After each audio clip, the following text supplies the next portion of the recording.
नहीं होगा। और इसीलिए चर्चा कभी होती थी उन दिनों में तो ये नहीं होती थी कि हु आफ्टर नेहरू, चर्चा ये होती थी व्हाट आफ्टर नेहरू।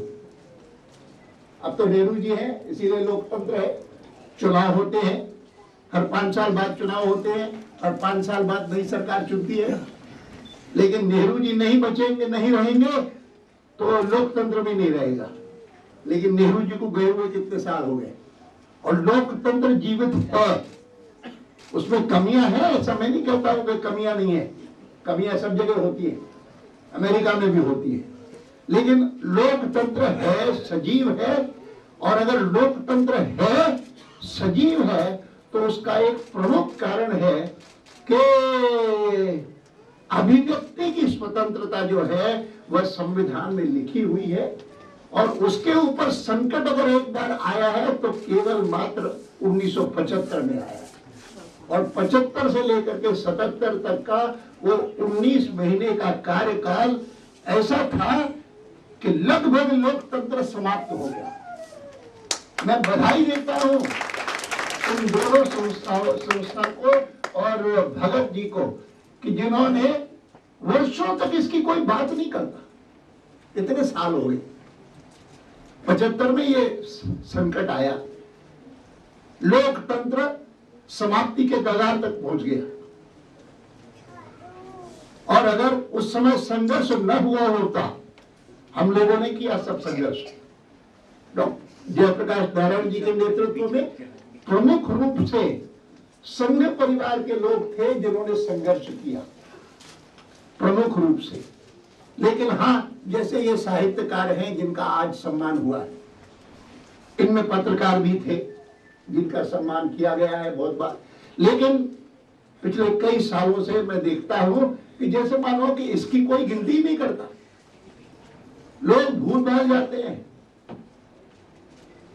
मैं जानता हूं कि एक बार मुझे एमजे अकबर ने फोन करके कहा कि जब मेरी जो इमरजेंसी के समय की जो मेरी पुस्तक थी जिसका नाम अंग्रेजी में मैंने रखा था अ प्रिजनर स्क्रैप बुक और हिंदी में उसका नाम था लोकतंत्र नजरबंद।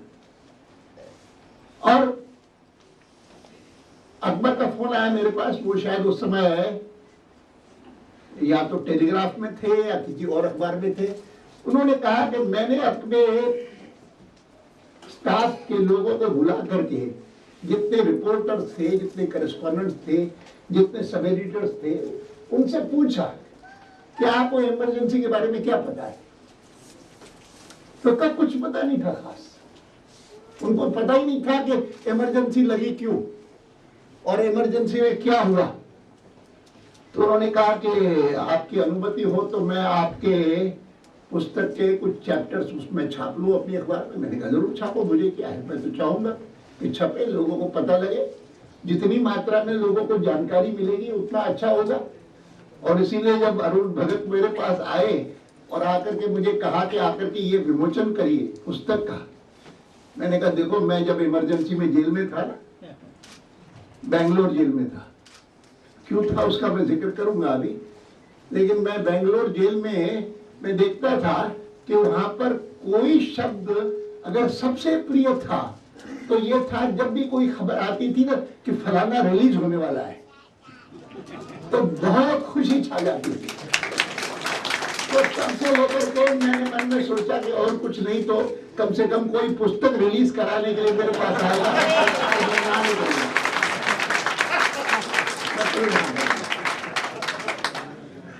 तो मैं जो देख रहा था मुझे आश्चर्य लग रहा था कि इसमें तो मुझे जो काम सुपुर्द किया गया है वो तो पूरा कर लिया मैंने काफी देर पहले। इसीलिए अभी जो वो बहन कह रही थी ना कि अब प्रमुख कार्यक्रम होगा, हाँ क्या नाम है, अनीता पांडे, अनीता कह रही थी कि प्रमुख कार्य होगा। मैंने कहा मैं प्रमुख कार्य तो हो चुका और मैं तो हैरान हो रहा था कि इसमें जो अभी मुझे दिया गया कि किस किस को कितना देर बोलना है, वो एक है ना कागज, हाँ ये कागज, उस कागज में जो अध्यक्ष का नाम लिखा है ना, यहाँ पर प्रमुख अतिथि करके, मैं नहीं हूं प्रमुख अतिथि आज।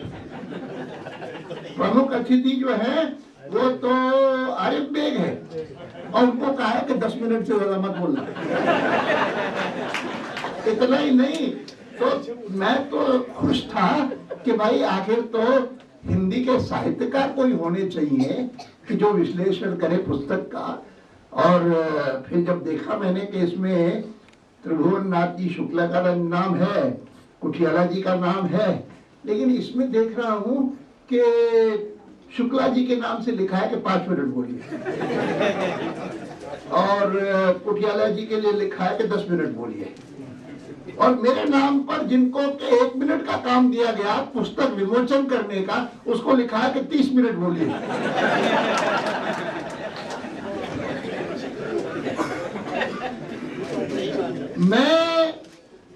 मैंने कहा कि मैं पुस्तक पर बोलूं न बोलूं, लेकिन निश्चित रूप से आपातकाल और आपातकाल में जो कुछ हुआ उस पर बोलने का जरूर मुझे अधिकार है। और मैं आपको कह सकता हूं कि लोग पूछते हैं कि आप बेंगलोर में कैसे जेल में गए? आप तो दिल्ली में रहते थे, संसद चल रही थी। मैंने कहा संसद चल रही थी, लेकिन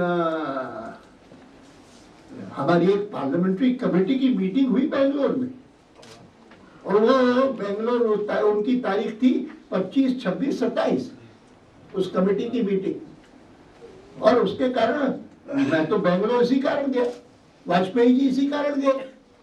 और 26 तारीख को सुबह सुबह, पहले तो हमारे पास फोन आ गया था यहाँ दिल्ली से कि रात को इमरजेंसी लगा दी है और बहुत सारे लोग गिरफ्तार हो गए हैं, जयप्रकाश जी भी गिरफ्तार हो गए हैं, मुरारजी भाई भी गिरफ्तार हो गए हैं, और आप लोगों को भी गिरफ्तार करने के लिए वो आने वाले हैं। तो अटल जी ने, मैंने सोच करके भाई हम गिरफ्तार हों कि ना हो, क्या अवॉइड करें, ये सब निर्णय करके तय कर लिया जो भी करना था। और गिरफ्तार हो गए सुबह दूसरे दिन, और ले गए हमको इमरजेंसी वो लेकर के बेंगलोर सेंट्रल जेल ले गए। और इसीलिए मैं कई बार कहता हूँ कि मेरे जीवन भर में अगर कोई एक ऐसा स्थान है जहां पर मैं लगातार 19 महीने रहा और कभी बाहर नहीं गया, तो अकेला बेंगलोर है। बीच में गया था 2-3 महीने, उन्होंने ट्रांसफर कर दिया हमको रोहतक। क्यों ट्रांसफर किया? क्योंकि पहले ही दिन जब हम गिरफ्तार हो गए तो हमने एक हेबियस कॉर्पस पिटीशन लगा दी वहां के हाई कोर्ट में, और हाई कोर्ट में जो चीफ जस्टिस थे उनको इतना गुस्सा आया, कहा कि एक कमिश्नर ऑफ पुलिस यहाँ का बेंगलोर का, उसने कभी देखा भी है अडवाणी को, कभी देखा भी है वाजपेयी जी को, कभी देखा भी है मधु दंडवते को और श्यामनंदन मिश्रा को। हम 4 लोगों को गिरफ्तार किया गया वहां पर, और कहा कि उनको जानते भी हैं कि उनके लिए कहते हैं कि उनकी गतिविधियां जो है वो देश की सुरक्षा के लिए संकट है। कौन सी गतिविधियां, आपको क्या पता उनका, वो क्या रहा है?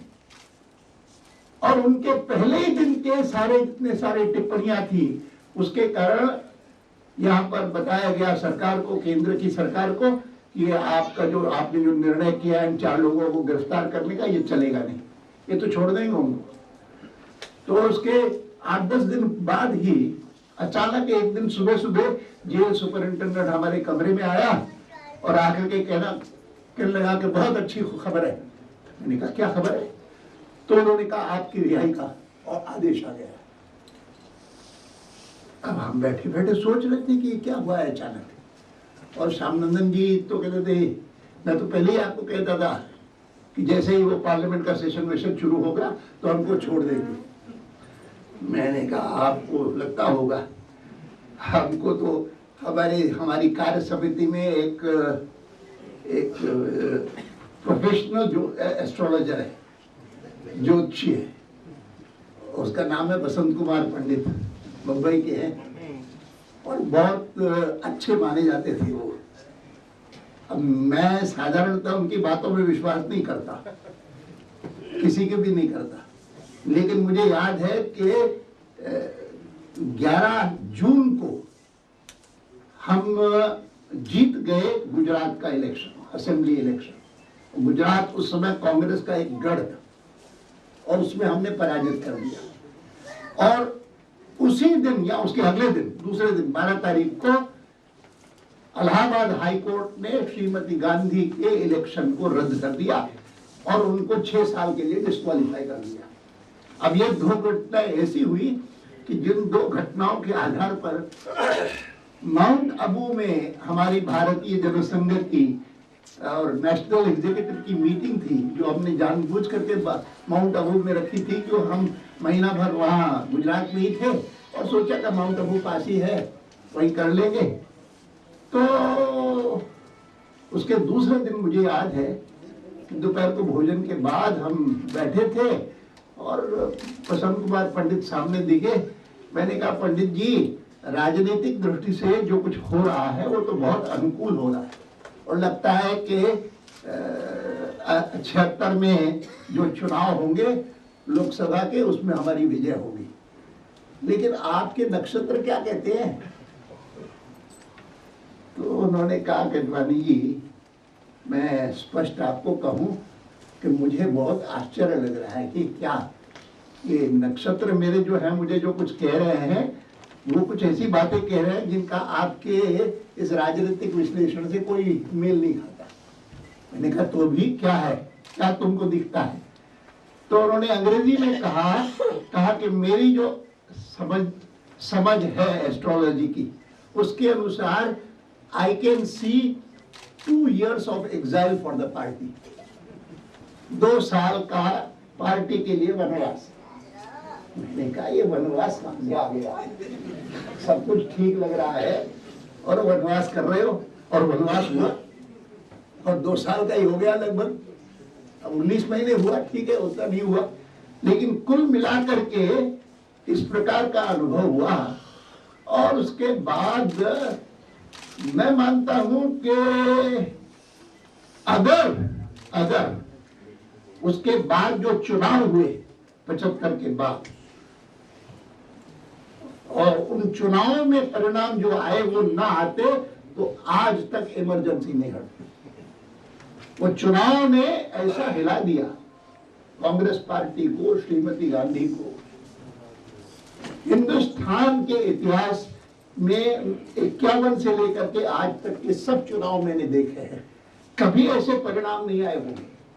आप सोच नहीं सकते कि 1975 में, 1977 में जो लोकसभा के चुनाव हुए, उनमें पंजाब में कांग्रेस को एक भी सीट नहीं मिली, हरियाणा में कांग्रेस को एक भी सीट नहीं मिली, दिल्ली में कांग्रेस को एक भी सीट नहीं मिली, उत्तर प्रदेश में 85 सीटें थी लोकसभा की, एक भी नहीं मिली, 54 सीटें थी बिहार में, एक भी नहीं मिली, सब में 0 0 0 0 0। और मुझे याद है, मैं एक बार मध्य प्रदेश गया और मध्य प्रदेश में मैंने भाषण देते हुए कहा कि हिंदुस्तान की जो जनता है, आम जनता है, वो कितनी समझदार है, कितनी सूझबूझ रखती है, इसका उदाहरण इस चुनाव में हमारे सामने आया है। मैं तो मध्य प्रदेश के लोगों से शिकायत करने आया हूँ कि यहाँ पर 40 सीटें थी मध्य प्रदेश में और सब जगह 0 0 0 दे करके, और आपने इनका रिकॉर्ड क्यों बिगाड़ दिया? आपने एक सीट क्यों दे दी? एक सीट मिली मध्य प्रदेश में, राजस्थान में भी एक सीट मिली थी। तो एक लड़का पीछे से खड़ा हुआ कि अडवाणी जी, आप जो बात कह रहे हैं ना, आपको समझना चाहिए कि वो जो एक सीट थी वो कोई स्कोर नहीं था, वो तो नो बॉल था।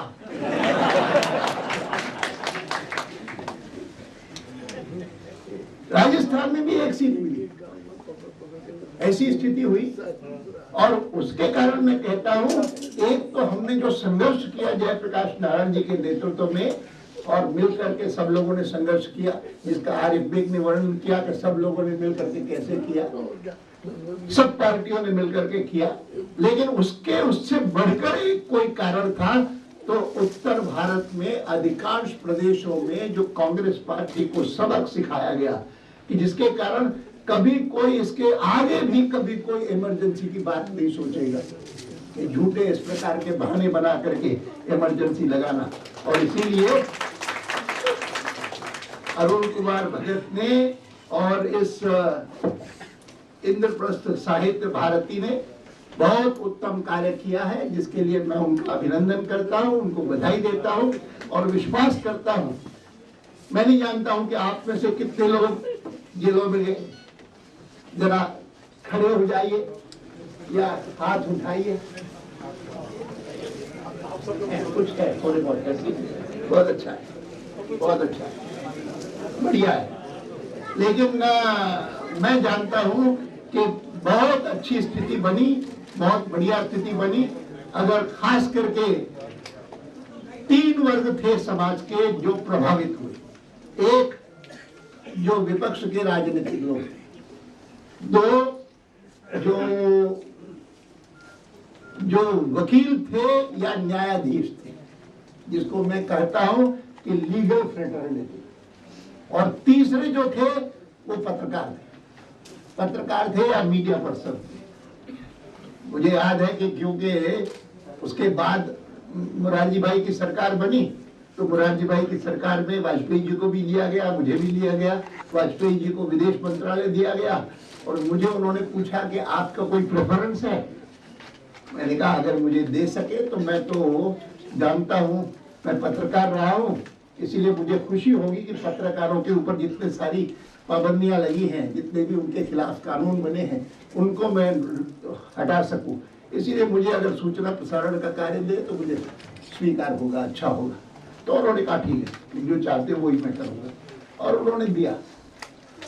किसी ने मेरा जिक्र करते हुए कहा कि मुझे सिनेमा में भी रुचि है, तो रुचि उसके कारण और बढ़ गई। लेकिन उसके कारण जो बढ़ी, और आज जिस विषय की चर्चा कर रहा हूं उसके बारे में मैंने एक ब्लॉग लिखते हुए लिखा था। मैंने कहा कि मैं मानता हूं कि ये भीरूपन है कि अच्छे सिनेमा बनाने वाले लोग वे साहस नहीं कर पाते कि हिंदुस्तान के स्वतंत्र भारत के इतिहास के एक महत्वपूर्ण अध्याय के बारे में वो कोई फिल्म बनाए। और मैंने 2-3 फिल्म प्रोड्यूसर से, डायरेक्टर से बात भी की। उन्होंने कहा जेल में डाल देंगे हम। आपकी सरकार आएगी तो हम फिर हिम्मत कर सकते हैं। मैंने कहा चलो वो भी आ जाएगी, कोई बात नहीं। लेकिन आज के अवसर पर तो मैं पुस्तक के लिए मैं बधाई देता हूं। और उसका जिक्र किया हमारे एक वक्ता ने कि हमारे विनोबा भावे ने कह दिया ना, क्या कहा? अनुशासन पर। हाँ, अनुशासन शासन ही अनुशासन है। हाँ। तो हमारे अटल जी तो कवि है, मैं कवि नहीं हूँ, मैं प्रोज ही लिखता हूँ, पत्रकार रहा हूँ। तो अटल जी कवि है, तो उन्होंने कहा कि अनुशासन का पर्व है, अनुशासन का पर्व है बाबा का उपदेश, हवालात की हवा भी देती है संदेश, देती है संदेश, राज डंडे से चलता, जज हज करने जाए रोज कानून बदलता। कह कैदी कबीराय, उन्होंने जो कविताएं लिखी है ना, उसका नाम है कैदी कबीराय की कुंडलियां। कह कैदी कबीराय, शोर है अनुशासन का, लेकिन जोर दिखाई देता है दुशासन का। बहुत बहुत धन्यवाद और बहुत बहुत बधाई दोनों को, और आप सभी को, सबको बहुत बहुत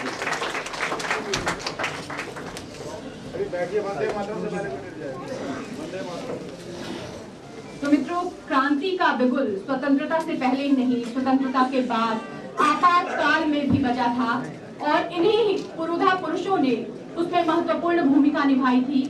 शस्त्र बनाया था पत्रकारिता को।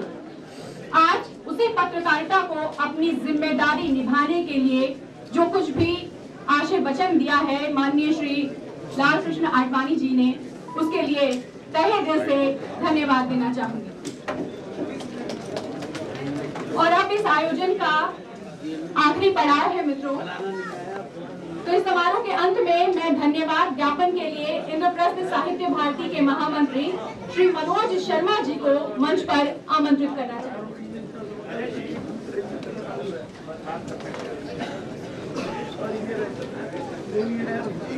आज आपके बीच में ये सुंदर कार्यक्रम रहा। इंद्रप्रस्थ साहित्य भारती दिल्ली पंजीकृत द्वारा जो संबंध है अखिल भारतीय साहित्य परिषद न्यास द्वारा, इसमें अरुण भगत द्वारा रचित पुस्तक आपातकालीन काव्य एक अनुशीलन, जिसका विमोचन माननीय उप प्रधानमंत्री भारत सरकार लाल कृष्ण आडवाणी जी ने किया और हमारे मुख्य अतिथि इस पर मोहम्मद आरिफ बेग की अध्यक्षता रही माननीय प्रोफेसर डीके कोटियाले जी की, मुख्य वक्ता रहे प्रोफेसर डॉक्टर तुलसीनाथ शुक्ल जी की, सानिध्य डॉक्टर देवेंद्र आलय जी का और मैं सभी पत्रकार बंधुओं का आए हुए सभी का मैं धन्यवाद करता हूँ।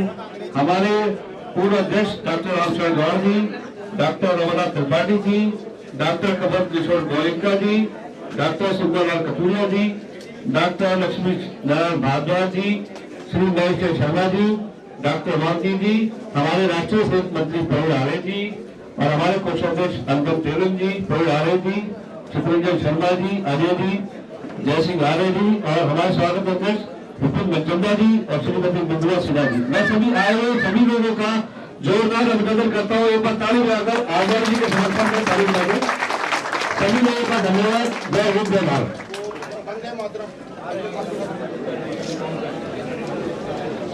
मित्रों, आपका थोड़ा सा समय और चाहूंगी क्योंकि हमने इस कार्यक्रम का आयोजन, इसका आरंभ किया था परंपरा को निभाते हुए मां सरस्वती की स्तुति के साथ और अब इस आयोजन का समापन करना चाहेंगे वंदे मातरम के लिए और इसके लिए मैं मंच पर आमंत्रित करना चाहूंगी संस्कार भारती के कनिष्क खरबंदा जी को।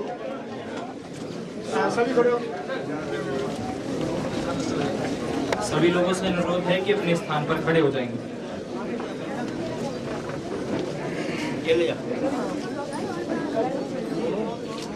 वंदे मातरम, वंदे मातरम, सुजलाम सुफलाम मलयज शीतलाम शस्य श्यामलाम मातरम वंदे मातरम शुभ्रज्योत्स्ना पुलकितयामिनी फुल्लकुसुमित द्रुमदल शोभिनी सुहासिनी सुमधुर भाषिनी सुखदां वरदां मातरं वन्दे मातरम्। कोटि कोटि कंठ कर कर निनाद करहरे कोटि कोटि भुज हित कर करवाले अब ना के नुमाए तो भरे बहुबल धरणी नमामि तरिणी रिपुदल वर्णी मातरम वंदे मातरम।